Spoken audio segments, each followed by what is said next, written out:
Mitra-mitra pemirtub dongeng Mang Guru, warga anu keur ngalalongok ka si Ipay, ada lohok mata si Meuten, geus puguh ari anu jadi kolot nama, kamelang, kaheran, kabungah, pagaliwota. Ongkoh teu kuateun cengkat-cengkat acan ari tadi mah oi. Pan sidik igana oge aya nu remuk jeung sakitu bareuna apanan. Deuh nyaeta kuring ge teu ngarti. Boang ngaradak cager dijampe ku si Bedoy kitu. Si Bedoy bajuseun juba jampe ti mana atuh euy? Ih teu kitueun da manusia masuk nanden Rusia. Eta geuning buktina si Bedoy ge teu kunaon urut kekeunaan ku panarajang bangsa teh geuning euy. Apaan geus sidik ari eta mah dijampe ku si Tergo Sarung. Buah-buah euy si Tergo Sarung teh euy. Recok warga anu tadina keur ngalalongok si Ipay ngedalkeun pamanggih jeung panyangkana sewang-sewangan. Ari si Ipay nya manehna haheho alatan satengah lulumpatan nyusul sobatna. Antuk nama bisa nyusul. Canggeus si Bedoy ampir nepi ka buruan imahna. Ari maneh ongkoh keripu. Tapi nah bisa lelumpatan gitu. Cek si Bedoy kurang kerung detep ka sobatna. Sidik uing ge heran. Tak tempo geura euy tatu dina iga uing dak dubadakan leungit sanggeusna diusapan ku Jang Pringga. Cek si Ipay kituna teh bari nyingkabkeun baju palebah urut tatuna. Si Bedoy bati molohok sabab tetela bener pisan. Tatu dina iga si Ipay anu satadina bareuh semu geundeuk teh dak dubadakan ilang taya tapak-tapakna acan. Ret ka Jang Pringga anu geus diecagkeun tina kodanana. Sok jujur ka Bapak, ari anu di Tergo Sarung basa ngalumpuhkeun bangsat eta teh sabenerna ingganya. Tetep si Bedoy pagalo antara keyakinan jeung kapanasaranana. Sok ja ngakulah saupama hayang dirusiakeun ku Mamang oge moal dibeja-beja ka batur. Ngan sahanteuna Mamang jadi nyaho kudu ka saha mulang tarima tak kitu Jang. Cek si Ipay satengah ngadesek ka Jang Pringga. Teu kiat ingga mah hoyong pipis. Anu ditanya malah semu lulumpatan ninggalkeun anu pating kararong neuteup dirina. Yakin uing mah sayakin-yakinna pasti si Tergo Sarung teh Jang Pringga oi. Cek si Ipay neuteup ka baladna. Bisi maneh hayang nyaho oi Pay. Sabenerna mah uing ge geus curiga. Malah masa mulang ka imah basa geus patelak ngalawan bangsat oge. Uing mah langsung nempo si Pringga ka kamarna oi. Maneh edas tuh kasampak manehna teh keur ngagebra menitibra. Ari anu matak curigana teh nya dewek mah apa atuh kana sora jeung tagog awakna. Terus deui sarungna oge sidik pisan pan sarung nu uing atuh Pay. Cek si Bedoy kituna teh dari anak keranan. Kudu apaleun Pak Kubu ari kayak kieu mah atuh euy doy. His. Ulah.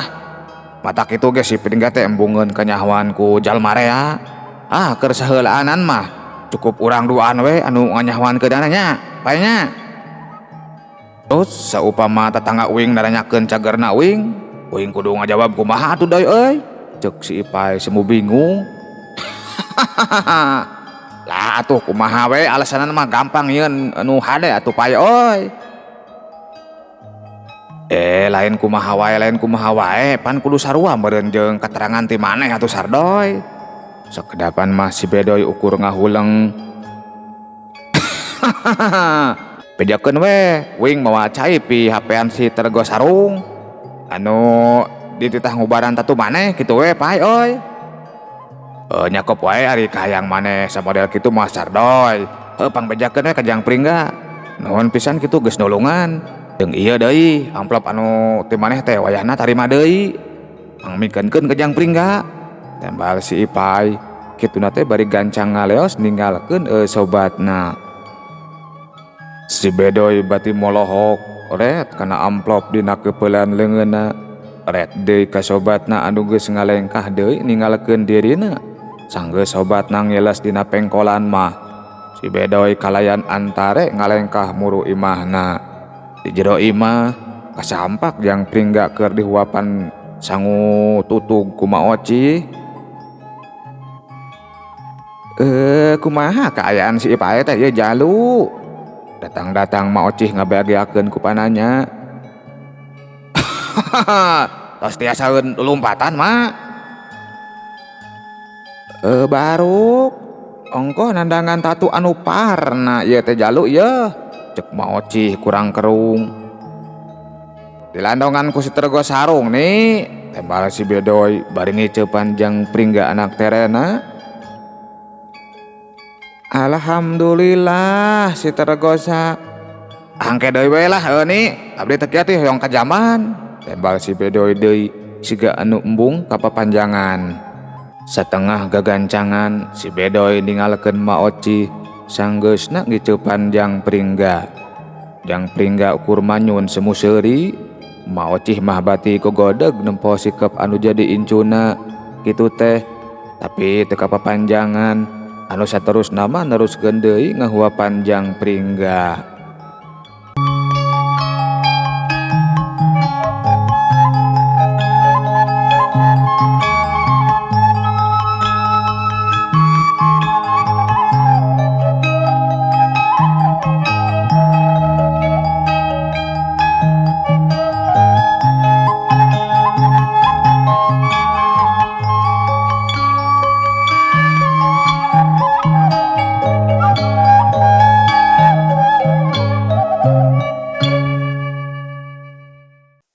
Mitra-mitra pemirtub dongeng Mang Guru, tunda heula kaayaan jang pringga anu kiwari geus kanyahoan ku Bapa Tere jeung anu jadi sobatna ngeunaan drusiah dirina. Sok sanajan taya jawaban ti jinisna, ayeuna urang samper heula kahirupan bahdekok di pileuweungan anu kawilang hara-haraeun. Waju, buah-buah eta bujak teh anu ngaranna si Pringga euy. Anu ceuk dinya impian jewek mah mangrupa bujak anu baris mayagatkeun nyawa jewek teh. Ceuk bahdekok paromana sebu pias sanggeusna ngadenge katarangan ti si Oya, anak buahna anu embun-embunanana benjol sagede endog soang. Terus ayeuna kudu kumaha atuh, Bah? Jangan eta pejuh terus podaran. Jewek moal waka cengtram euy lamun eta bujak. Aya kenyeh di kieu nya. Cek bahdekok rutret ka anak buahna. Tapi neangan teh neangan ka mana atuh, Bah? Urusan maraneh deuleu eta mah. Pokona eta pejuh kudu modal deuleu. Cek bahdekok dari apisan. Antara bingung jeung sieun, antuk nama anak buah bahdekok ukur ararunggeuk. Ku sabab geus kabuktian eta bujak teh luhung pangaweleuhnya. Mangkat teangan heula si Mamat seji jeung anu sajenya. Pikeun maluluh sarta modalan eta pejuh. Biaku we ari di hurup kulobaan mah teu modal eta pejuh teh euy. Siga tadi kabeh anak buah bahdekok ukur ararunggeuk. Padahal kabeh ge ngarasa bingung. Entong mah neangan budak anu teu puguh saha-sahana.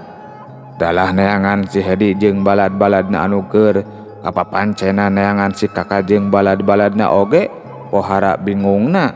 Sabab teuing kudu neangan ka mana da teu puguh wewengkon anu keur dipaluruhna.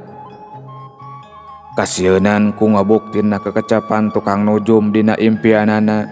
Harita keneh bahdekok ngeprak sakabeh anak buahna pikeun maluruh si Hedi jeung balad-baladna. Anu pikeun saterusna maluruh budak satepak anu teu puguh saha-sahana pikeun diparagatkeun nyawana. Mitra-mitra pemirtub dongeng Mang Guru, ari anu keur dipaluruhna mah nya si Hedi jeung balad-baladna harita teh keur dariuk ngarerehkeun kacape balas lelempangan anu kacida jauhna lebakeun tempat ngasohna ngampar api lemburan anu suhunan imahna encelo-enceloan rada aranggang. Sugan we ari di lemur eta mah kapanggih tah si wawalak teh oi, cek si Mamat curugna ti bentik-bentik we dipake nunjukkeun lembur.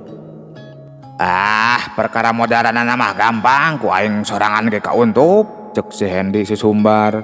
Sadaya unggut-unggutan sabab geus bisa ngabandingkeun kakuatan anu geus kacangkingna dina mangsa ayeuna jeung kakuatan si kakak jeung balad-baladna dina mangsa panungtungan pisah tina komplotanana. Sanggeus ngarasa cukup ngarerehkeun kacapena, si Hedi sabalad-balad nalik reuh deui neruskeun lalampahanana. Beuki lila abringan si Hedi si Mamat jeung balad-baladna beuki asup ka jero lembur. Hawar-hawar kadenge gamelan jeung haleuang sinden anu pohara halimpuna. Anjir kabeneran euy aya nu keur nabuh jaipongan ye. Paroman si Hedi siga anu pohara bungahna sabab tetela di eta lembur keur aya pintonan seni jaipongan minangka wujud syukuran tinu keur hajat kawinan. Gablak kitu sia teh keur nyawerna euy. Baladna semusinis. Gampang atuh deuleu. Mangga sabeula we sing gede. Pan geus biasa ari nanggap jaipong mah tapi kapeuting lin. Heuh bener euy. Rada pinter sia mah kana urusan ngibing mah euy. Si Hedi ukur suraseuri anu sejena jadi pipileueun sareuri. Abringan si Hedi katut balad-baladna pabaur jeung warga anu lalajo serta sarurak euyah-euyahan. Panganten anyar miyuni raja jeung permaisurina caralik dina kursi anu dipapaes ku kekembangan. Tuangeun sareng leueteun ngebarak payuneunana.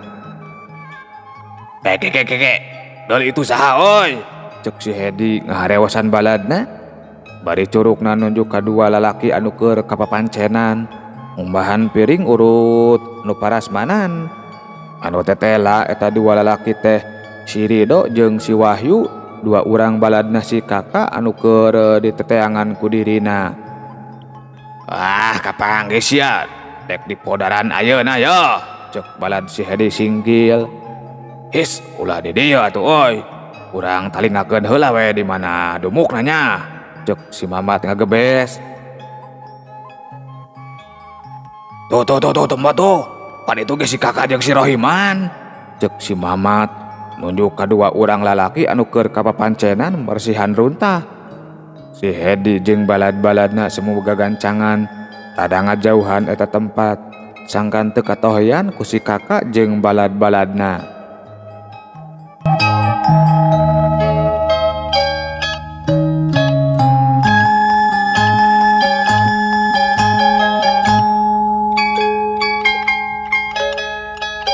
Ancer-ancer neangan rampogeun pikeun modal nyawer antuk namah jadi bolai.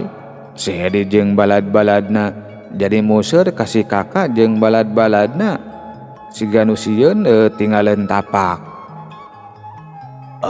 Engke we podaranna mah tengah peuting oi. Sangkan adil hiji ewang si kakak bagian aing, cek si Hedi harewosan ka balad-baladna. Si Rohiman bagian aing lah.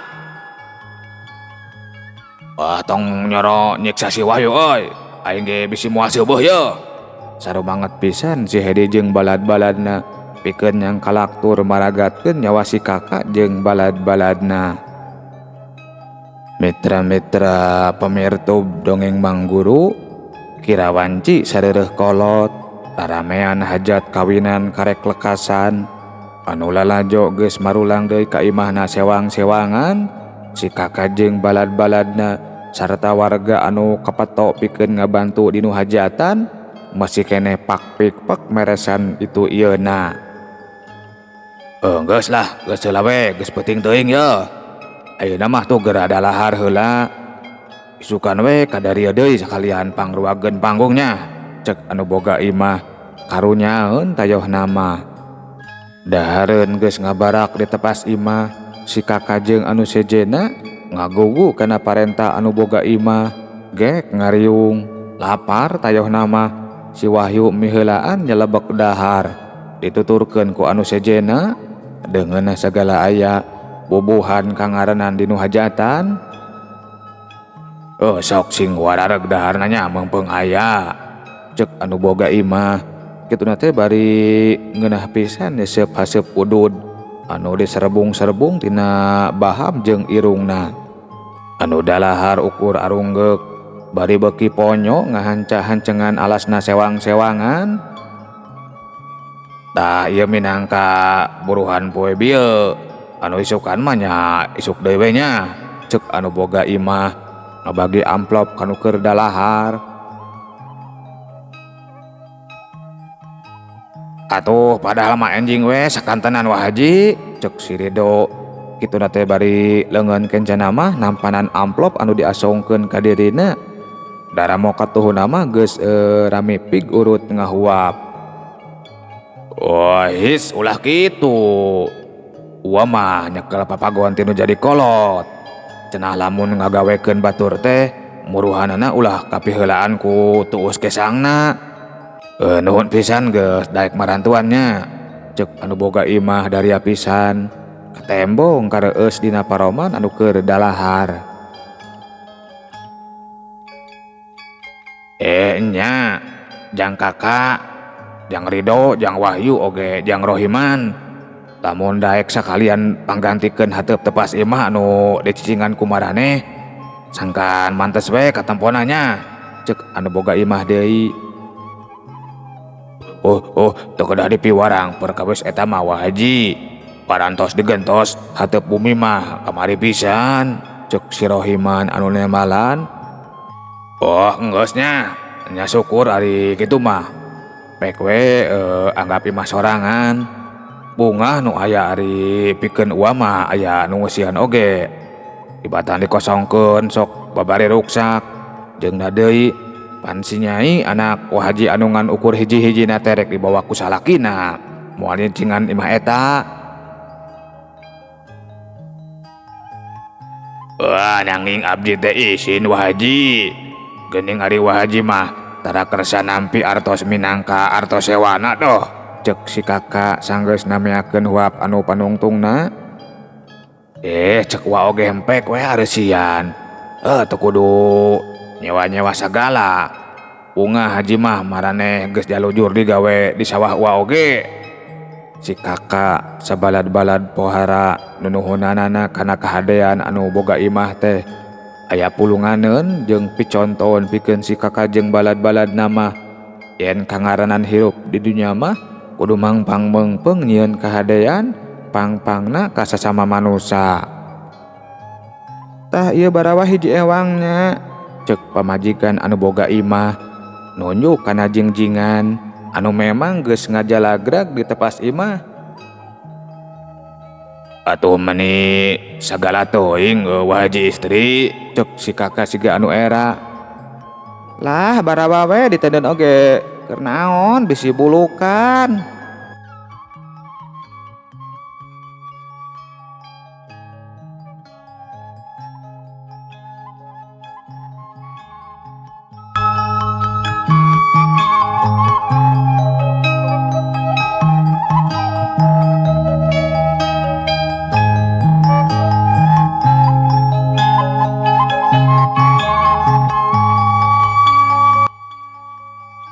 Bisi reka imah heula Kang. Si Rohiman ngarandeg heula di palebah jalan cagak anu rek beras ka imahna. Moal geus penting teuing. Tembalna awakilan anu liana geus amitan mah anu tiluan pating laleos ninggalkeun si kakak jeung balad-baladna. Ari si kakak jeung balad-baladna oge canggeusna anu tiluan ngaleos mah gura-giru muru hiji imah anu kawilang weweg. Anu salila ieu jadi tempat panganjerkanana. Alhamdulillah Wah Haji teh pohara bageurna oy, cek si kakak rutret ka balad-baladna. Nya geus sapantesna urang teh mulang tarima Kang, cek si Wahyu ngahaminan. anu sejena unggut-unggutan ciciren ngabenerkeun kekecapan anu jadi baladna. Kira-kirana ari jangpring geus mulang atawa acannya asa sono kuring mah. Omongan si kakak jadi mengkol ke jangpring ga. Oh lah acan nasi ganam atuh kak, tapi dah jujur kuring ge sono kak, cuk si Rohiman nyelengkeung. Oh nya pasti samulangna. Wah kalaluar si akunyo. Aya nu ngeuleuweuh di buruan. Si kakak jeung tilu baladna pohara ngarenjagna sabab geus apal pisan kana eta sora. Sora si Hedi oi, aya naonnya? Cuk si Dido rutret ka baladna. Anu sejen ararunggek bari kerung. Sigana mah moal pibereseun ieu mah ye, cek si Wahyu ngebagi reret. Siga tadi kabeh ukur arunggek. Keluar sesetan keluar. Kadenge deui aya nu ngeuleuweuh di buruan. Sanggeus mupakat si kakak jeung balad-baladna kalayan antare keluar ti jero imah. Di buruan kalayan ngan ukur kecaangan ku cahaya cempor anu kakalit cesan anu ngadaplok di tepas imah. Janteng opat jirim anu geus teu birek deui pikeun si kakak jeung balad-baladna mah. Tah kitu atuh aya kawane geuning sia teh, ceuk si Mamat cacala katakan. Anu sejena oge jadi milu pating gerak-gak. Aya naon dieu teh Lur euy? Tanya si kakak kalayan kalem ngalungkeun pananya. Ieu aing sabalad-balad ngajarog ka dieu teh rek nyabut nyawa maraneh deuleu, ceuk si Hedi nepakan dadana.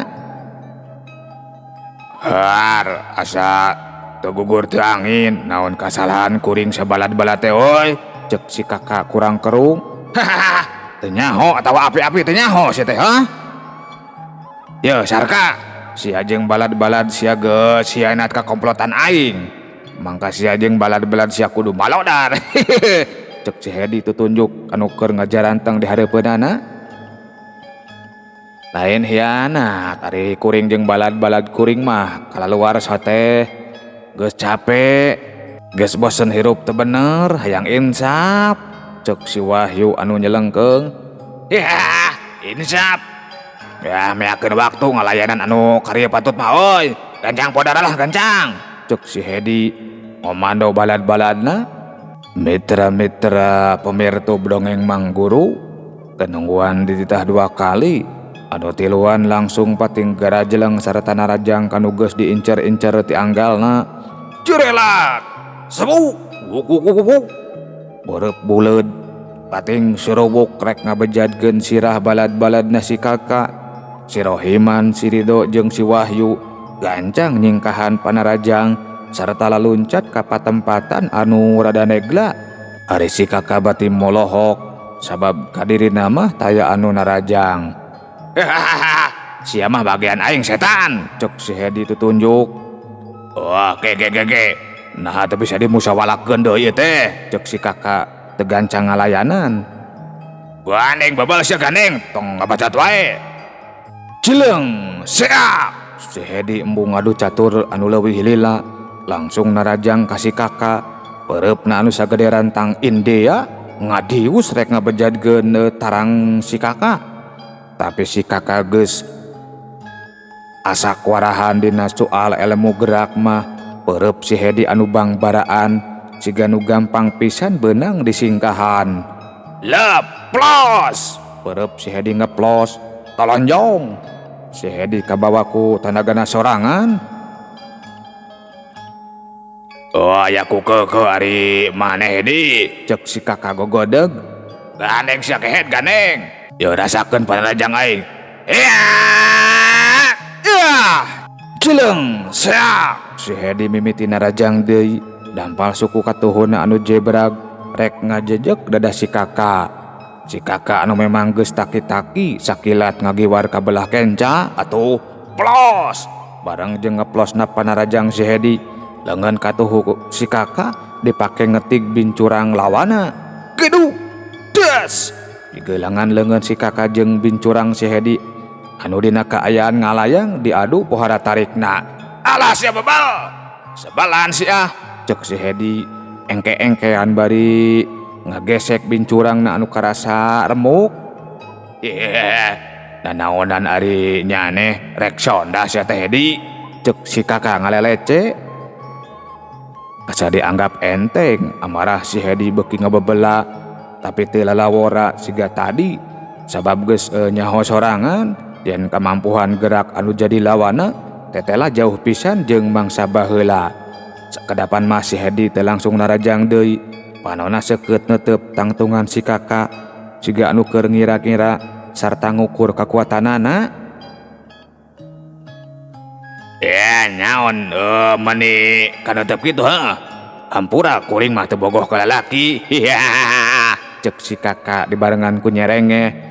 Urang ajar sia, modar sia heuh. Mitra-mitra pemirtub dongeng Mang Guru, si Hedi narajang deui bari sakalian ngalugas bedogna. Jeleng siap. Seseukeut bedog rek ngalabeuheung lawan. Si kakak gancang ngelok, tapi tetela gerakan si Hedi mah ukur tipuan. Dina mangsa si kakak rada dongko, seseukeut bedog geus nampe rek nyabat gado. Tapi lain ge si kakak anu geus meunang panggembleng ti Ki Dagar. Ari kudu bobor karahayuan ku gerakan sakitu wae mah. Curhalit. Si kakak salto sababara kali jumpalikan.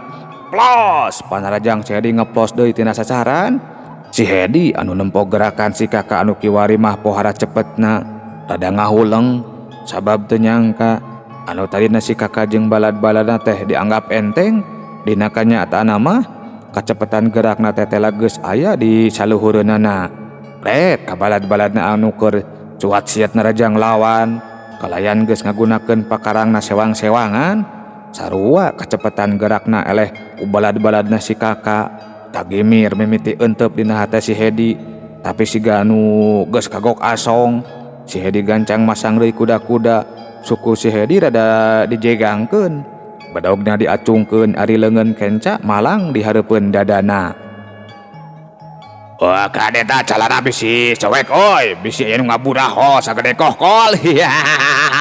Cek si kakak jeung seurikeun. Si Hedi asa dianggap remeh. Ke. Jadi lapar ingat kana remeh teh doh. Dicekapkeun sakieu heula we nya baraya. Insyaallah sanes waktos ieu dongeng urang teraskeun deui. Cagah meos. Poharanya Kang Heri cager.